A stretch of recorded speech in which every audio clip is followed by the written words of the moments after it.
be careful with what we say, with our speech, is one of the great lessons of our Torah portion this week, as many write and discuss the topic of Lashon Hara, which is often translated as evil speech. In the 13th century, Rabbeinu Yonah offered a number of different categories that would fall under this prohibition of evil speech. One category is very simply false speech, false negative speech, making up a characteristic about someone, saying that someone is something that they are not. That's clear and that's classically understood as negative speech. The second category is something that's true but negative. The fact that it's true is not defensible, doesn't mean that it's not Lashon Hara, that it's not evil speech. It certainly is.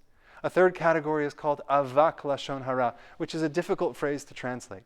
It's often translated as the dust of Lashon Hara, of evil speech, and it refers to those situations in which we say something positive and true, but yet it brings about a scenario of negative speech. One example of this category is when a person offers a compliment, but it's really meant to highlight a defect. Meaning, if I don't like your shirt, for example, but I compliment your tie, oh, your tie is nice, that implies something negative, even though I haven't said a negative word.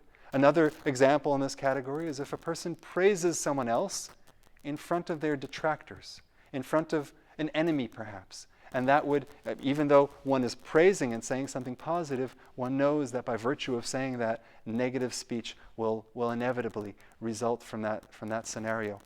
The core, the essence, is very simply that speech is essential, speech is important, and all the more so now when we're left with where we have removed from us so many of the means of communication, of interpersonal communication, of being in each other's presence, and we're reduced to the words that we type to each other, that we say to each other perhaps over video conferencing, and yet the speech, we highlight that the importance of speech is so much more amplified, especially at a moment like this.